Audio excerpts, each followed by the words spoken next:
Didn't see this one coming, did you? Nevertheless, welcome to episode 5 of SMFM, the best and, well, only listened to podcast for spiralmountain.co.uk.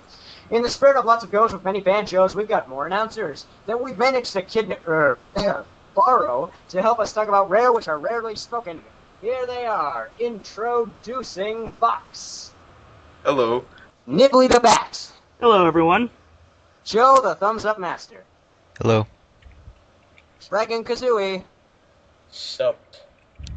And of course, your host, Lurako Lanch. And we're here with our Rare discussion. Alright, so this week we have a lot of new news from Rare. They've set up a Twitter account. They're directly related in Natal. Perfect Dark just came out recently. And a lot of new projects, and even a mystery project that some Rare members are working on. So I guess we'll start it off. Project Natal. What do you guys think about it? I think I'll go ahead and start off. What are they thinking? Didn't they learn from the PS2 iToy that is a bad idea? Alright, excuse me guys. You wanna all come over to my house? I just brought this new thing from Microsoft. Look at me! Look, Ma! No hands!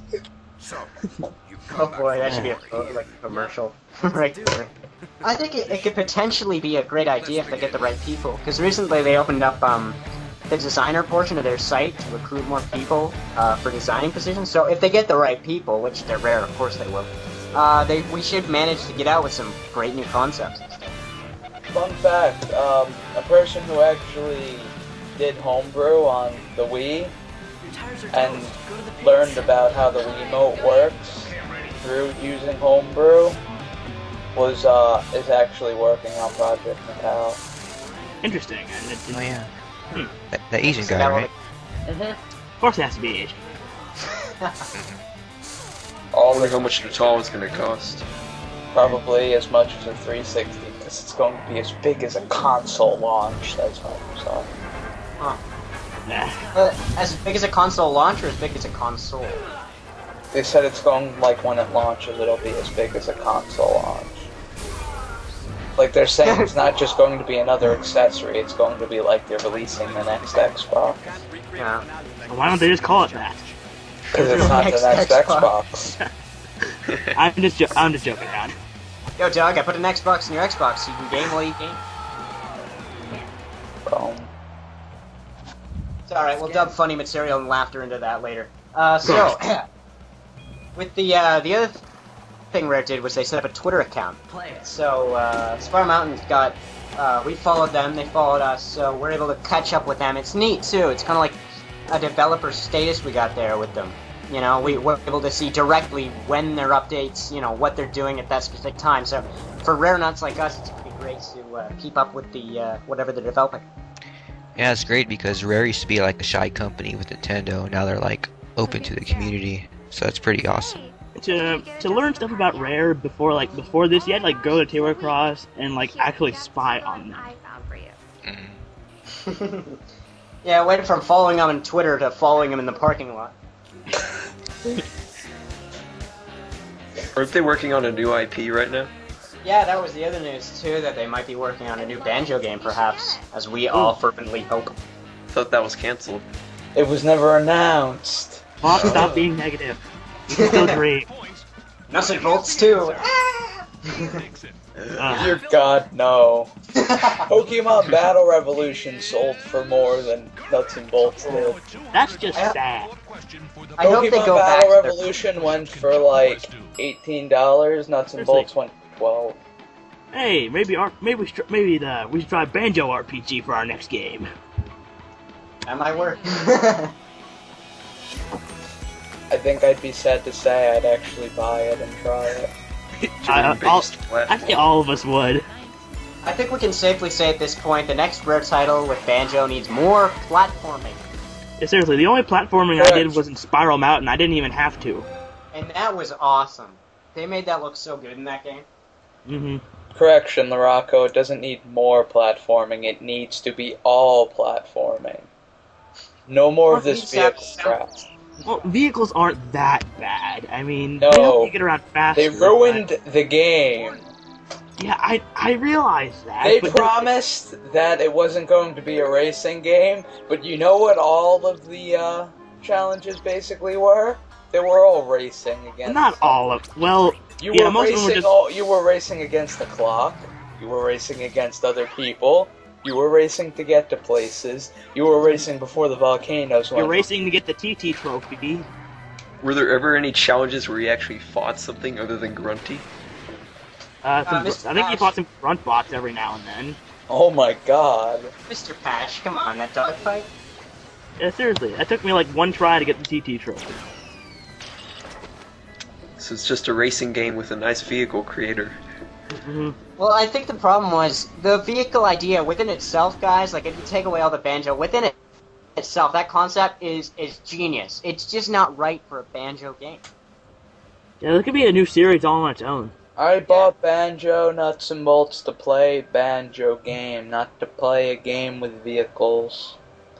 They told me that there would be platforming, however I spent almost 98% of the time inside a vehicle. Well, there's tight ropes. You got that going Oh on my there. god. You know what else?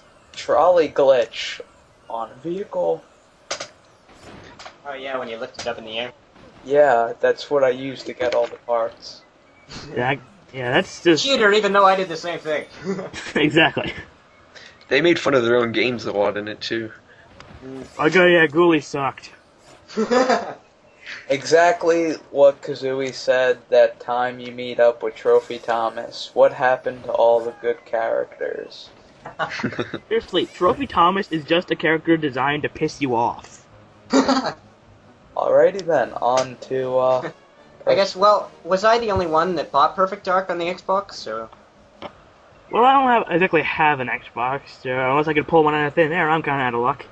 Oh wait, there's one, never I mind. didn't know Perfect Dark was released already. I thought it was going to release in winter.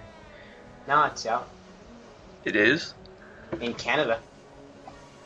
oh bull crap. Alright, well, aside from that, a trend that's been going on, I noticed, is that a whole bunch of N64 titles are starting to come back on the Xbox 360. We got the original Banjo-Kazooie, we got Banjo-Tooie, now we got Perfect Dark. I mean, James Bond, there was one planned, but Nintendo ended up dropping out of that one. But I mean, it's kind of neat. Yeah, dropping out of GoldenEye, I think was just a bad idea overall. Even though I have it for my N64, which I don't know what I'm complaining about. Why exactly was it canceled?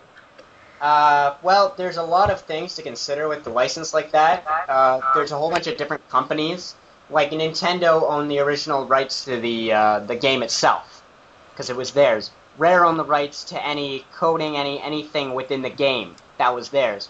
The people who made the GoldenEye movies, the GoldenEye license, owned everything that was to be GoldenEye. So Rare said, yeah, let's move it to the 360. We're okay with that. It's our game. And then the people with running GoldenEye, like James Bond type thing, they were like, yeah, that's cool. You did it on the N64. You did it on, you'll do it on 360. That's neat. Then Nintendo are going, oh wait, we won't get any money out of this. No, you're not doing that. Screw you. It's a good thing, too, that Rare's considering releasing their old games on the Xbox 360 because their new games really suck. Ouch. Of all the Rare that games... hurt, Joe. That hurt. I agree with him. Of What all about the Viva Rare Pinata? games, all of the Rare games that I've played since the original Xbox, one of them I actually found to be enjoyable, and you want to know what that one game was? Viva Definitely Pinata? Conquer? Yeah, Yeah, it's and gotta you be know what Conquer was? A remake. A complete rehash of the original game. Interesting. Yes, I bought Grabbed by the Ghoulies. I hated it. Yeah, I played Viva Pinata. I rented it for a week, and I played it that whole week. Hated it. Oh. I bought Nuts and Bolts. Hated it. Oh boy, if I'm not Rare even wasn't... going to get into Perfect Dark Zero because I played the demo on that, and I wonder what I felt about that. And I the loved same it. goes I for loved it so Banjo. much you wanted to buy it instantly. Yeah. Let me guess, Dragon, you loved it! How'd you know? I just had a feeling. So, I don't know. The Banjo IP is pretty much still intact. I think if they go back to their old platforming roots, keep the vehicle building palava, whatever they were trying to do with that, they give that its own IP, I think it'd be great, you know? They'd have two brand new IPs. Just keep them apart far enough so that we don't complain. Exactly. Yes. So, I think that about covers it for the discussion. I think we did pretty good. Yeah. So, I guess we'll move on to the next portion of the show, which is Captain Blackeye. And then we'll finish off with that top 10. We got a good one this week. Stay tuned. Alright, goodbye, guys. Everyone, say goodbye. Alright, see you later, guys. Goodbye. Blarg. Special thanks to Vox and Nibbly the Bat. Thanks, guys, for joining in. Oh, it's no problem. Rocco? Do you want me to Sure thing. loosen these ropes, or are you good? You good to kind of bounce out of here? Could you loosen the chain a little bit? It's starting to hurt a bit. No, the chain is my gift to you. You keep that. Very well. What about that wall of fire behind us? Are you gonna stop that? Jump through it. Jump through it. Just jump. Don't be a pansy. But it's a solid wall. If you jump hard enough. Come on, Nibbly, I'll hold your hand. I'm a bat, dang it. I don't have no hands. All right, I'll guys. hold your so I wing. guess- Alright, let's end this. Excellent. Welcome to the best of SMFM, the Cotton Blackeye portion of the show, Ask Blackeye, where I take your questions, and then I lightly consider reading them after that. Today, I decided to throw aside those little pests that you call announcers, and bring in the own pirate crew. Introducing Flintlock Jock. Is that me? Are you stupid oaf? And also introducing the greatest of the pirates, Grim Jim. Yar. Alright, lads, there's the letters. Read them out and maybe you'll consider answering them. Yar. Dear Blackeye, how would you feel if Count Dracula from Bad Fur Day was a Banjo Kazooie antagonist, minus the cursing, of course? I'll tell you what, lads. I don't think Count Dracula should be a protagonist at all. I don't think Log should be an antagonist. And I don't even think Gruntilda should be an antagonist. You know who I think should be an antagonist? Who? Captain Blackeye! I was the original protagonist in Project Dream, stopping that there Edison folk. But you know what happened? Oh, the censors didn't want me drinking all over the place. Bah! I'll drink whatever I want and I'll drink when to, and I'm drinking right now. And I'll tell you what, nobody censors Captain Blackeye, except maybe Rare when they took me out of that game. But mark my words, I'll make my game in return, yes. Where are ye questions? Yar, they're over there. I believe I saw one about global warming. Alrighty then. Dear Blackeye, what is your professional opinion on global warming? What are you doing to help it? And I expect a non-serious answer. Don't let me down. Or a non-serious answer, Well, global warming to me is a very serious issue, being in the lagoon and all. If you get too much sun, you know, that lake could be dried up. And you know what else? It's already got that weird oxygen smell the mumble put on it, so you can breathe underwater. It's a pretty weird thing, mate, and I don't want it done. Second of all, global warming also means that you don't wear as much clothes, which, with me, I have to keep all my clothes on, but sometimes back on the topic. I think that global warming is a serious issue, and some of the things I'm doing to stop it is telling everybody not to sweat so much.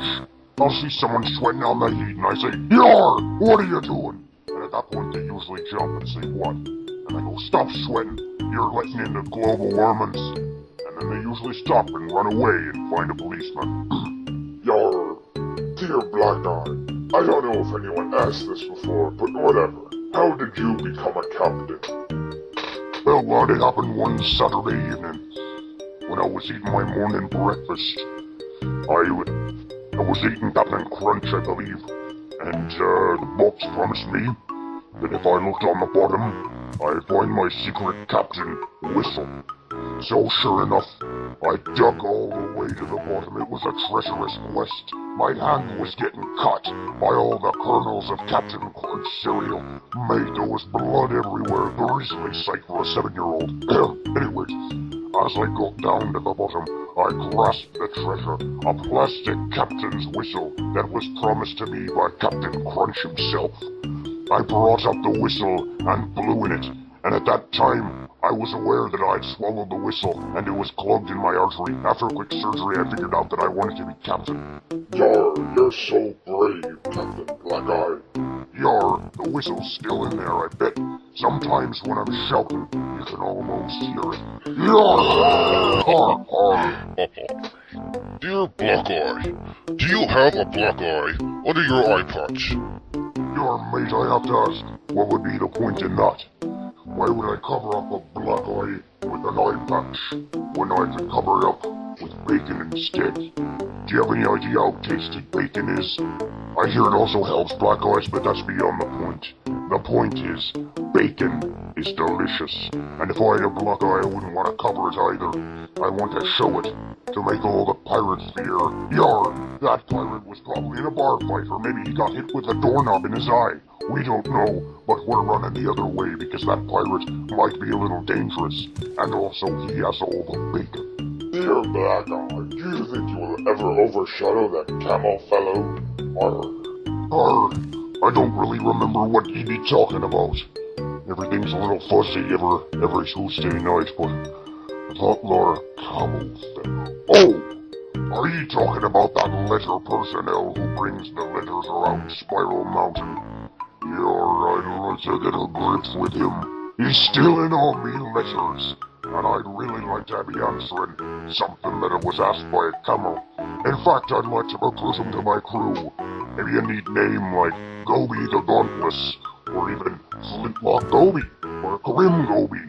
Yar, he could probably replace you two. Supposed to be nothing. Yar, what be it time right now? 1:30. It's a Tuesday night, you lot. That means Chili's having happy hour, and we're not there. Why aren't you by the ship? Yar! I don't believe I remember. I think Flintlock Jock parked the ship. What ship? Yar, the Rusty Bucket. How else we get here? Walking? On that ship, you lot, and start her up. When I get out there better be a ship parked next to that handicap spot so I can get out easier, you hear? Our top 10s here at Spiral Mountain are meant to count down the best that Banjo has to offer. And speaking of counting down Banjo, his 11th birthday isn't too far away. That's right. So in order to celebrate the reason we have top 10s in the first place, we're going to count down the top 10 most memorable Banjo moments from his very first adventure. When the 90s were still here and kicking. And when the Nintendo 64 had next-gen graphics. And when Banjo wasn't possible with nostalgia just yet. Here we go, down our 64-bit memory lane. Number 10, first Giggy. Wherever you are, whoever you are, everyone remembers getting their first Giggy. That's right. Just a simple jump followed by a flip-flap began the journey to rescue Tootie. Not to mention, it got us ready for a whole heap of collecting later on. Mr. Giggy started out on our adventure, allowing us to head into Mumbo's Mountain for the first time. Yes, without his efforts, we can assume Banjo would still be trying to climb the steep slope up to the first note door. Everyone remembers their first time, and collecting the first Giggy is no exception, putting it on the number 10 spot of the most memorable Banjo moments. Number 9, Game Over. Somewhere along the lines of rescuing Tootie from the terrible tricks and traps set forth by Gruntilda, you're going to mess up. Happens to the best of us. Not me.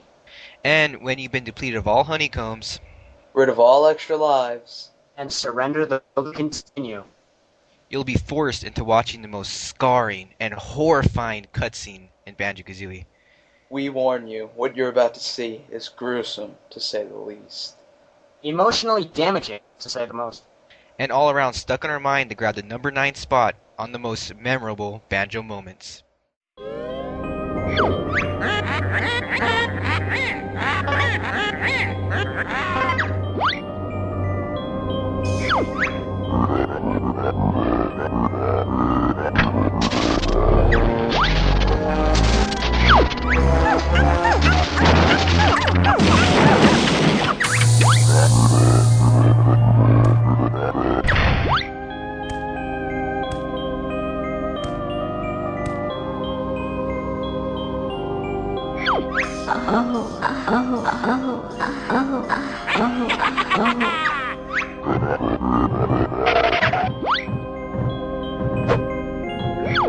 oh, come, oh, up, come, yo, on, yo, oh.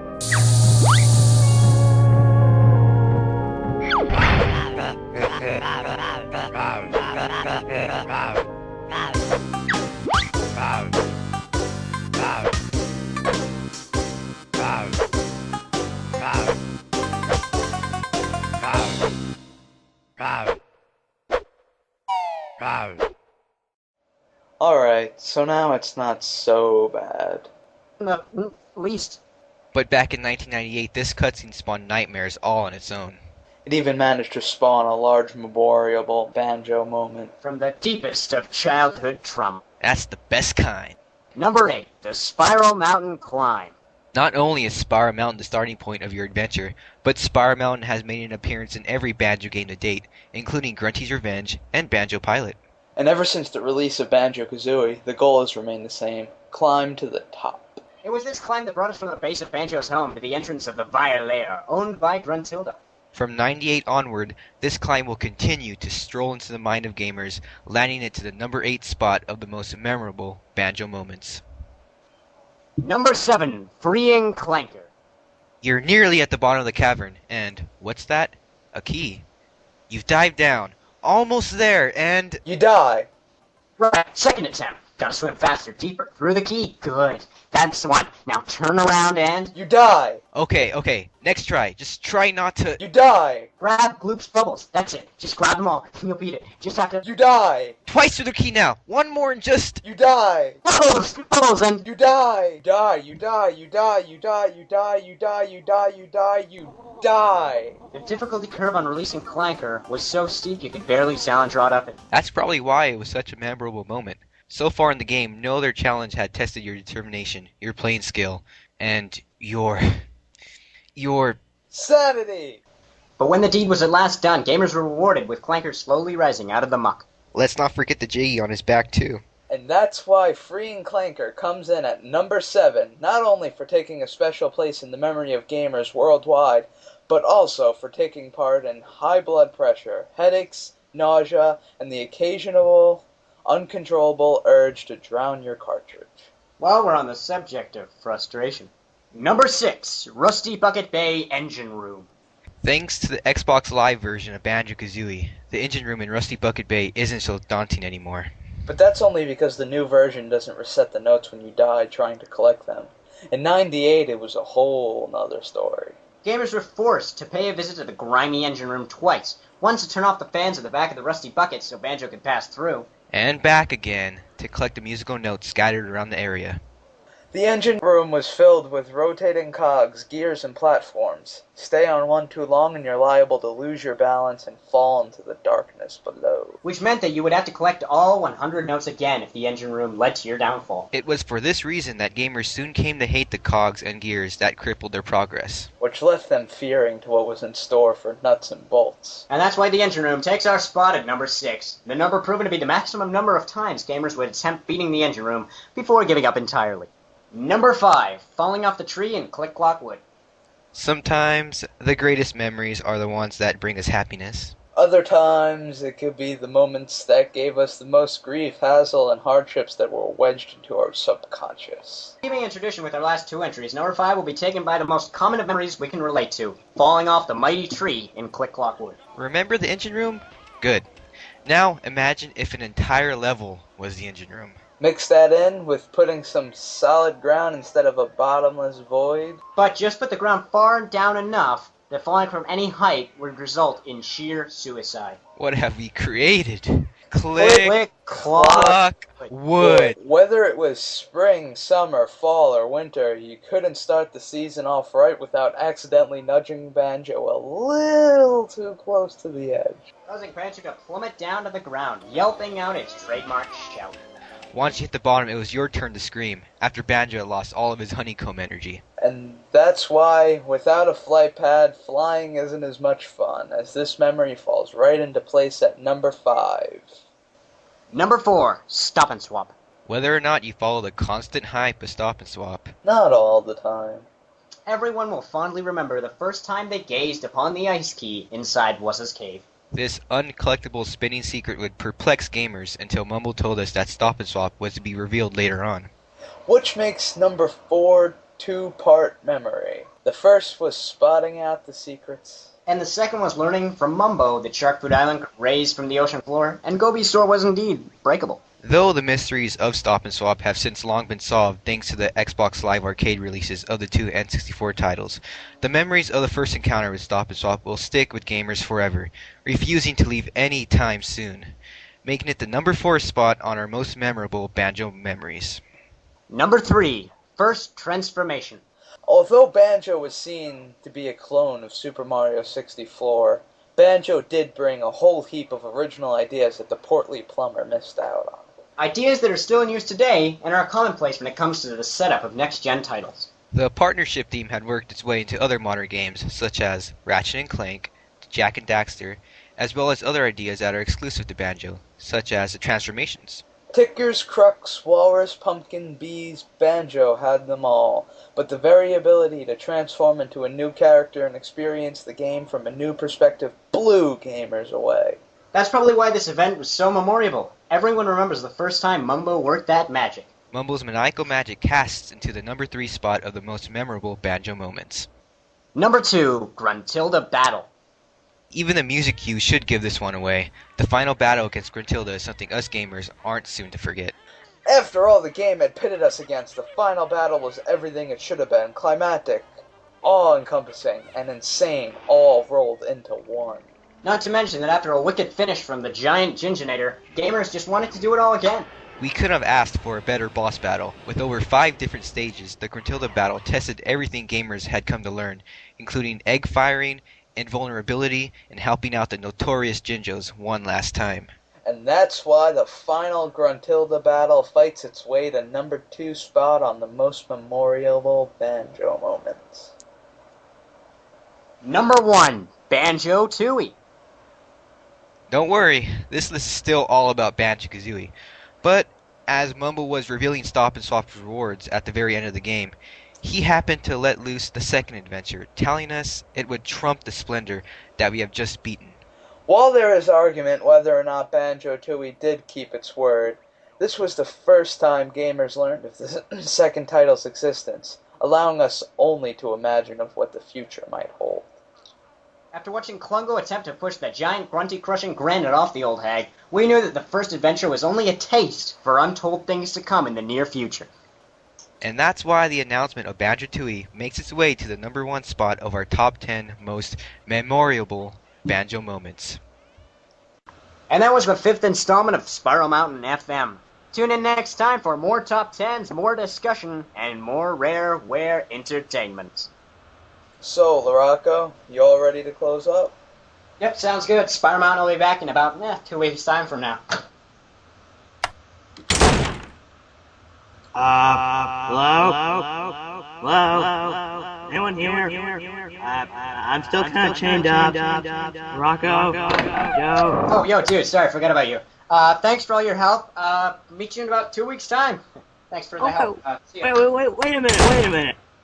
What's the use?